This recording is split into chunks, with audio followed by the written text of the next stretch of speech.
In some ways, it's a miracle that we know as much about traditional Ainu culture as we do. By the end of the 19th century, Ainu culture and livelihoods had been battered by decades of government policy which sought to assimilate them as Japanese subjects. There seemed to be a consensus that the Ainu were doomed to disappear. Reflecting ideas of scientific racism and social Darwinism popular at the time, one Japanese writer commented in 1910, "Their fate is to die out. Are they not an inferior race begging for extinction?" And yet, neither the Ainu nor their culture died out. Despite the immense pressure to abandon their heritage, there were some who fought to preserve it, many of them women. For example, one of the earliest and by far the most famous collection of Ainu oral literature is the 1923 Ainu Songs of the Gods by Chiri Yukie, a young woman who devoted her tragically short life to recording the oral traditions she had learned from her grandmother and aunt. To contextualize this crisis and comeback, we need to understand the long and gradual process by which Japan colonized Hokkaido, or Ezo as it was called before 1869. And this video aims to give an overview of that history while paying special attention to Ainu women. Not only because they too often get left out of the story, but because colonization affected women and men in different ways. Our story begins in the 1700s, when life in Ezo was transformed by the spread of contract fisheries, where Ainu men and women were forced to labor in harsh conditions for Japanese overseers, who often subjected women to sexual violence. These fisheries only expanded moving into the 19th century, as waves of Japanese settlers crashed onto the shores of Ezo, bringing with them deadly diseases.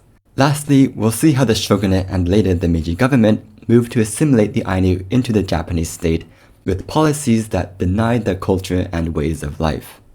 At the beginning of the 18th century, the vast majority of present-day Hokkaido was occupied solely by the indigenous Ainu, who made a living by hunting and trading with the Japanese, who were concentrated in the very southern tip of the island, ruled by the Matsumae family. Samurai who served Matsumae were granted trading posts across the coastline of Ezo, to which they dispatched trade ships and reaped the profits. However, those profits had begun to wane, likely due to overhunting. In addition, other pillars of the Matsumae economy, namely gold mining and hawk trapping, had collapsed, again from overexploitation.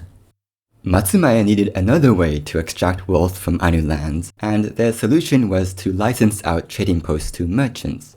Samurai collected fees from the merchants without having to do much of anything themselves, while the merchants got free rein to extract as much profit as they could from the trading posts, which began to be conceived of as zones rather than singular points on a map, with the merchants free to exploit all the resources within these economic zones, including the labor of the Ainu living there. By the 1730s, these contract fisheries, as they're called, had spread across Ezo. That these fisheries were not exactly friendly to the Ainu can be seen in the outbreak of a 1789 uprising in the east. Disgruntled Ainu on the island of Kunashiri and in the neighboring Menashi region murdered 71 Japanese fishery workers. The first major outburst of violence by Ainu against the Japanese since Shakushain's war, and also the last ever. But this was no all-out war like in 1669. Ainu elders cooperated with Matsumae authorities to round up the younger Ainu responsible for the attacks, and in the end 37 of them were brutally executed.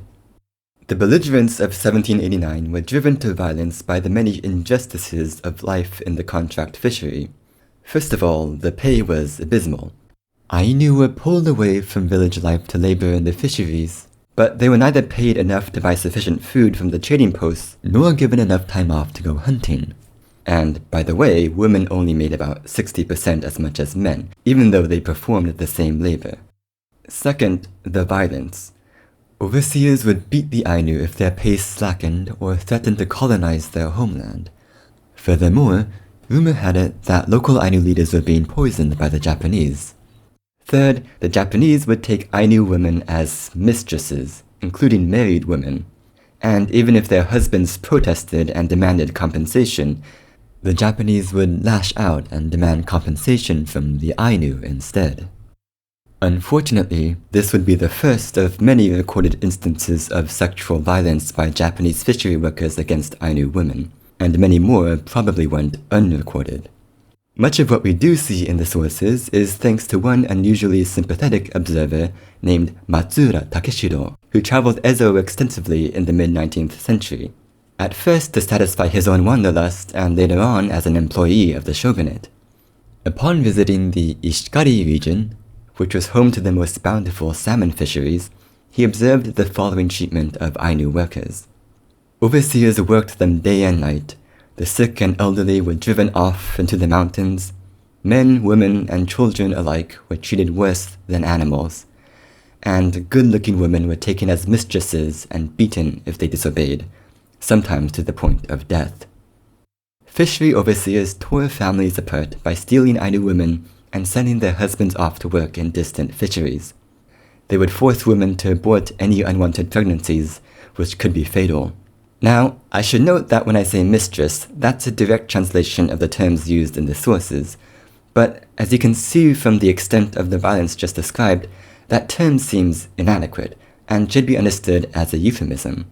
One scholar suggests that relations between Ainu women and Japanese men in the fisheries are more accurately described as rape at the individual level and sexual enslavement at the systemic level. Matsuura Takeshiro also recorded the stories of remarkable individuals he encountered during his travels. However, because they exposed the evils of Japanese colonialism, they were banned from publication by the shogunate and only saw the light of day in 1912, 20 years after his death. One tragic figure we meet in the collection is Shuichiroshi, an Ainu woman from Ishikari, who lived happily with her husband and 4 children, until an overseer at the fishery nicknamed Pumpkin on account of his bald head raped Shuichiroshi. Overcome by grief, she fled into the mountains and ended her life by eating the root of the wolfsbane plant, which the Ainu used to poison their arrows. Other women did what they could to fight back.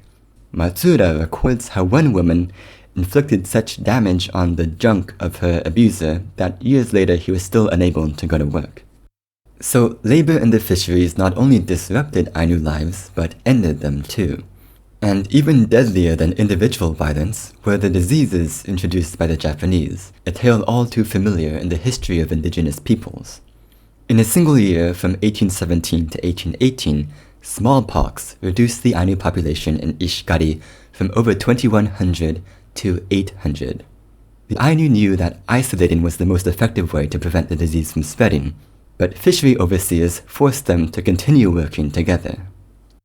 And then there was the syphilis. In another anecdote recorded by Matsuura, we meet a 29-year-old woman named Yaereshika, also from Ishikari, who was repeatedly raped by a fishery overseer. She resigned herself to it at first because the man threatened to harm her husband, and she thought it would be a one-time thing. But it continued, and the overseer sent her husband off to work in a faraway fishery anyway. When Yaereshika eventually contracted syphilis from the man, he left her to starve without medical care. As the disease ate away at her body, she fled upstream by boat and attempted to take her own life, but was stopped by fellow passengers. Eventually, she found refuge of a sort in a small hut with 2 elder women, both of whom had been left alone when their families were taken away to work in the fisheries and not allowed to visit home. Together, the 3 women waited for starvation. But fortunately, the tragedy reached the ears of the shogunal authorities in Hakodate, who sent the children of the elder women back home with food. But the spread of syphilis went beyond personal tragedy. Due to its debilitating effects on fertility, the disease contributed to the sharp decline of indigenous populations around the world, and it did the same in Ezo.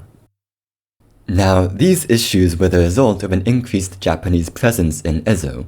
So let's talk about the rise of immigration from Japan, which began to really take off in the early 1800s because of 2 pull factors and 1 push factor. First, there was a growing demand for Japanese labor in the fisheries because the industry expanded at the same time as the pool of Ainu labor shrank due to violence and disease. So, while contract fisheries initially had Japanese only in managerial roles, with Ainu doing the actual labor, over time it was Japanese workers who became the main source of labor. In fact, the market for wage labor in the fisheries matured to the point that According to historian David Howell, capitalism was born in Ezo before the westernizing reforms of the Meiji period. The second pull factor was the fish themselves, in particular herring, the new gold of Ezo. Herring could be processed into an extremely effective and efficient fertilizer, for which there was an endless demand thanks to the growth of commercial agriculture. Shipping networks brought this fertilizer from Ezo all the way to farmers in central Japan, near Kyoto and Osaka, who used it to grow cash crops such as cotton and tobacco. The industry developed over the course of the 1700s in Matsumae, but no matter how bounteous the shoals of herring were, nature could not keep up with human greed. By the end of the century, not a single herring could be caught off the coast of Matsumae, which led fishermen to chase the herring north into Ainu lands. Japanese were forbidden from residing across the border, so these migrations began as seasonal affairs. But despite official restrictions, permanent Japanese settlements began to form in places like Otaru, which by the mid-1800s boasted a temple, many shops, and even a pleasure district. The third factor was famine, which pushed people out of northeastern Japan and into Ezo. An early wave of migration followed a famine in the 1780s. In fact, many of the Japanese workers murdered in the 1789 Kunishiri Menashi uprising were from northeastern Japan. But most important was the devastating famine of the 1830s. Matsumae was relatively unaffected by crop failures because the domain barely practiced agriculture to begin with.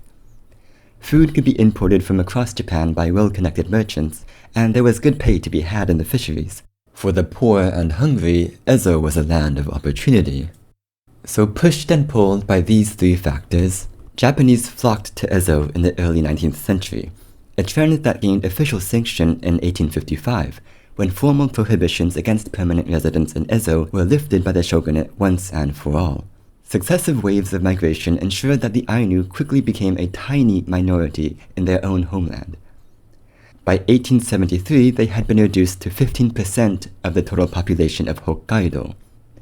A few decades later, in 1913, they were just 1%. Now, the shogunate has come up a couple times already, so let's back up and briefly talk about politics. The shogunate began to take an interest in Ezo affairs towards the end of the 1700s, primarily in reaction to Russian encroachment, which also raised fears about the loyalty of the Ainu. Indeed, suspicions arose that the Russians were somehow behind the Kunishiri Menashi uprising. So, in the interest of security, the shogunate moved to confiscate control of Ezo from Matsumae in 1799, beginning with the eastern half. And it's here that we first see attempts at assimilation policy, particularly on the island of Etorofu, which now sat along the border between Japan and Russia asserted by the shogunate. Officials forced the local Ainu population to adopt Japanese names, clothing, and hairstyles, the idea being that the Russians would give up on their southward advance if they saw that the land was inhabited by Japanese people. Ainu men especially were pressured to assimilate because they were the ones in leadership roles who interacted directly with shogunal officials. Data collected by the authorities demonstrates this gender gap as well as the failure of their own policies. Even on Etorofu, only 44% of men had converted to Japanese customs and just 27% of women. Assimilation was not exactly welcomed by the Ainu, and the shogunate moved cautiously for fear of inciting unrest. Assimilation policies remained entirely voluntary in some areas and were scrapped altogether after just a few years. But this early experiment in the erasure of Ainu culture was a sign of things to come. After a fraught 2 decades, the shogunate smoothed things over with Russia through diplomacy and in 1821 returned control of Ezo over to the Matsumae, who resumed their usual program of economic exploitation. Then, in 1853, Matthew Perry came knocking, and the treaty concluded the following year opened up 2 ports, one of which was Hakodate. Amid these new developments, the shogunate took control of Ezo once and for all in 1855, and embarked on a mission to assert sovereignty over this once foreign land. Part of this was lifting restrictions on and encouraging Japanese settlement, as previously mentioned. Another was the integration of the Ainu into the Japanese state. To make its claim to Ezo convincing to the imperial powers, the shogunate needed to treat the Ainu not as foreign barbarians but as its own subjects. Symbolic of this was the switch to referring to the Ainu as natives rather than the derogatory ezo, which meant barbarian. The shogunate also needed its new subjects to be loyal, which meant playing good cop to Matsumae's bad cop. In a report directly preceding the 1855 takeover of Ezo, shogunal inspectors charged Matsumae with giving free rein to merchants who worked the Ainu brutally, cheated them out of pay, and stole their women. Such harsh treatment might drive the Ainu to seek protection from foreign countries. So, at least in principle, the shogunate adopted a benevolent rather than abusive stance toward the Ainu. And while we should be skeptical of the shogunate's own narratives, to its credit, it did implement some policies which benefited the Ainu. For example, it banned fishery overseers from taking Ainu women as mistresses, and Matsuura Takeshiro actually observed instances of Ainu women who returned home and married Ainu men as a result of this change in policy. The shogunate also launched a campaign to vaccinate the Ainu against smallpox, which, as previously discussed, had been decimating communities. A less generous interpretation would place even these beneficial policies within the shogunate's overarching mission to remold the Ainu into obedient Japanese subjects. First, it had to know who those subjects were, and to that end it created population registers of the Ainu, an example of which you can see on screen.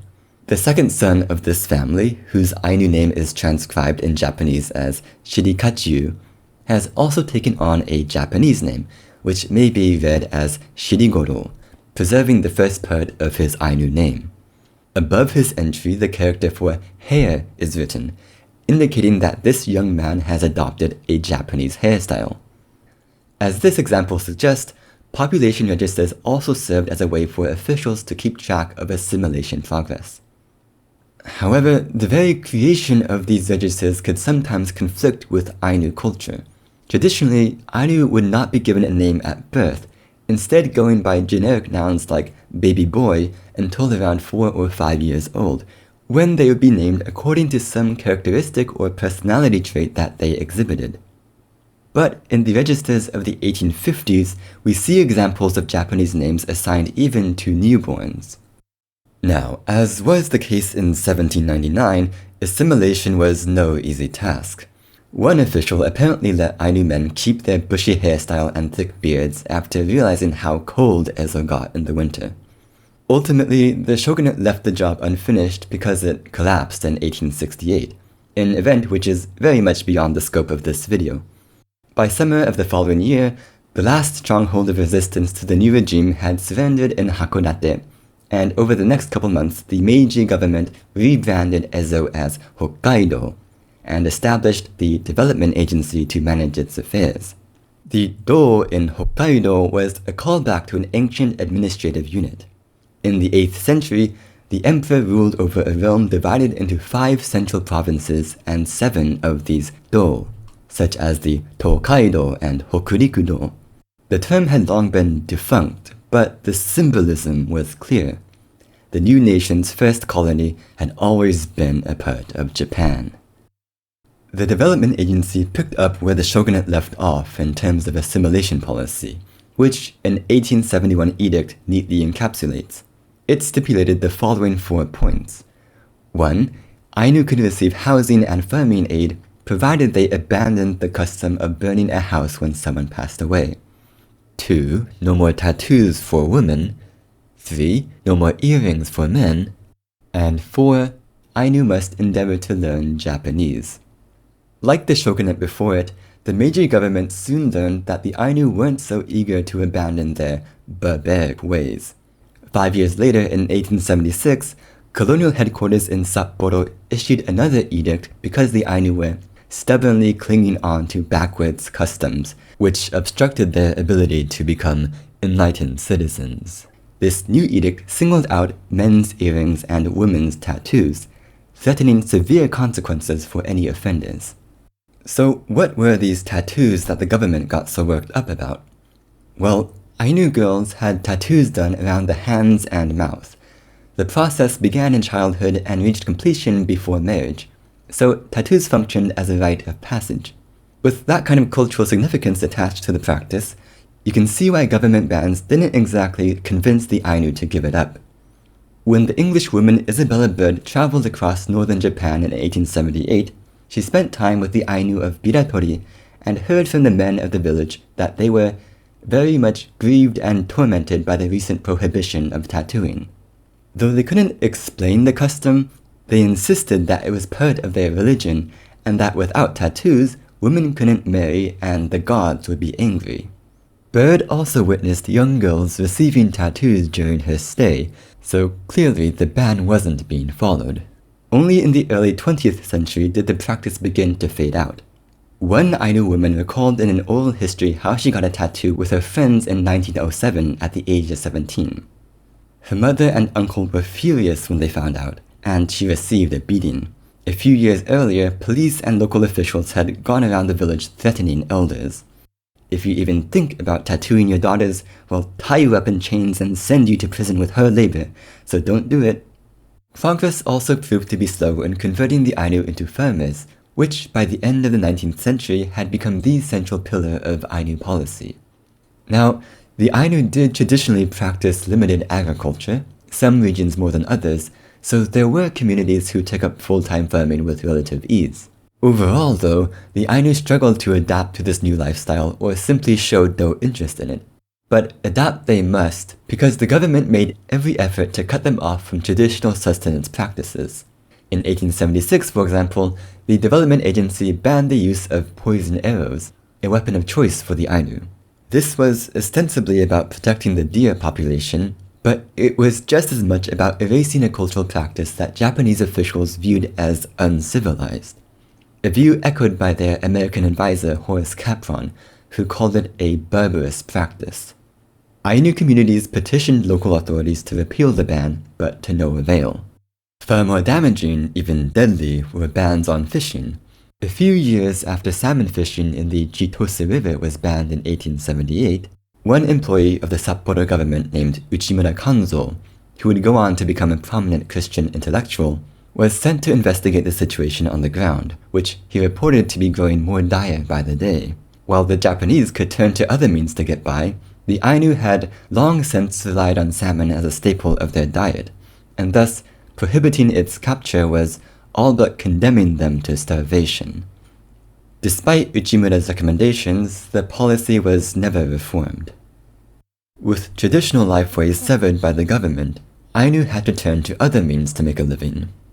Many continued laboring in the fisheries or, ironically, used their knowledge of the terrain to help the government conduct land surveys, which were then used to divvy up Ainu lands and distribute them to Japanese settlers. One alternative available to women was the weaving of traditional garments, in particular the attush, a robe made from tree bark. During her stay in Biratori, Isabella Bird observed that the women never seemed to have an idle moment. They rise early to sew, weave, and split bark, for they not only clothe themselves and their husbands in this nearly indestructible cloth, but weave it for barter.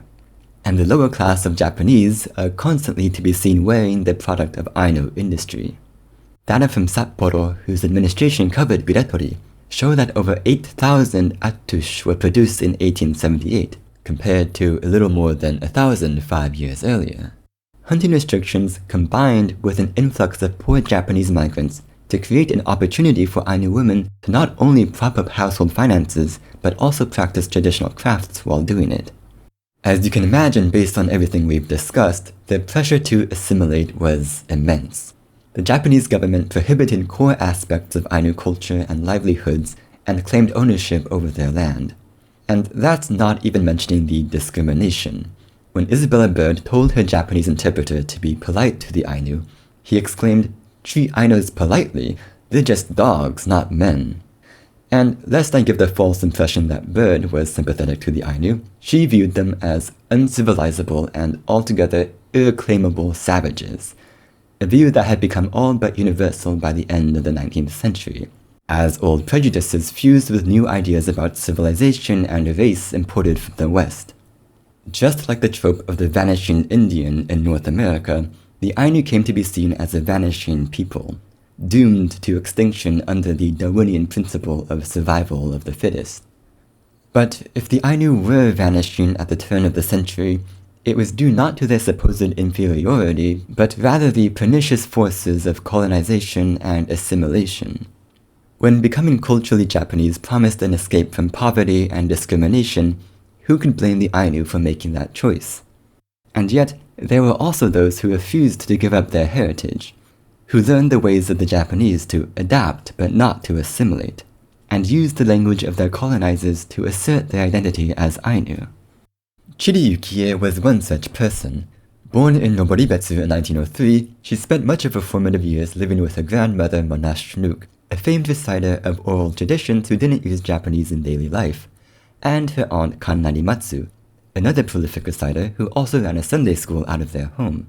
Both Matsu and Yukie's mother had attended a school run by Christian missionaries, where they were taught to write Ainu with the Latin alphabet, a skill that would prove useful to Yukie, by whose time segregated schools for Ainu children had begun to push out Christian educators. After graduating from one of these assimilationist schools, she continued her education in Japanese schools, where, being the only Ainu, she was shunned by her classmates, who refused to even have their desks placed next to hers. But her exceptional education in both Ainu oral traditions and Japanese caught the attention of a linguist from Tokyo named Kindaichi Kyosuke. With his encouragement and support, Yukie embarked on what she came to view as her life's great mission, to transcribe the stories passed down by her ancestors in the Latin alphabet with Japanese translations. Tragically, she passed away from congenital heart disease 1 year before her life work was published in 1923. The preface opens with an elegy for a past which Yukie was born too late to know. Long ago, the vast expanse of Hokkaido was the paradise of our ancestors. They lived peacefully and joyfully like innocent babes in the embrace of Mother Nature, truly her beloved children. What a happy people they were. But by Yukie's time, that paradise was transforming at breakneck pace. Mountains and moors become villages, and villages become towns as development continues its steady march. Her people had been left behind by their own homeland. Those few of our kin who remain can do naught but stare in shock as the world advances on. Yukie then laments, "The vanishing people, that is now our name, and what a sad name it is to have," showing how the racist discourse of the times could be internalized by the Ainu. However, she offers hope for the future.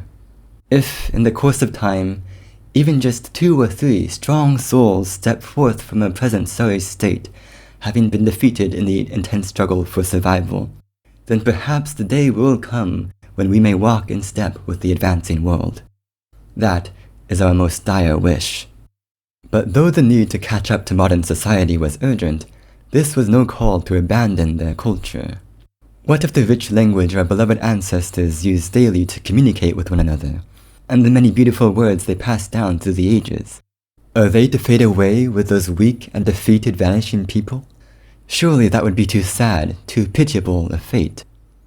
As one who was born in Ainu and grew up amidst the Ainu language, I have written down with my humble brush a sampling of the many tales which our ancestors would gather round to hear told with delight, on rainy evenings or snowy nights, whenever they had a moment to spare. If these tales reach the eyes of many readers who get to know us, it would bring boundless joy and supreme happiness to me and the forebears of my kin.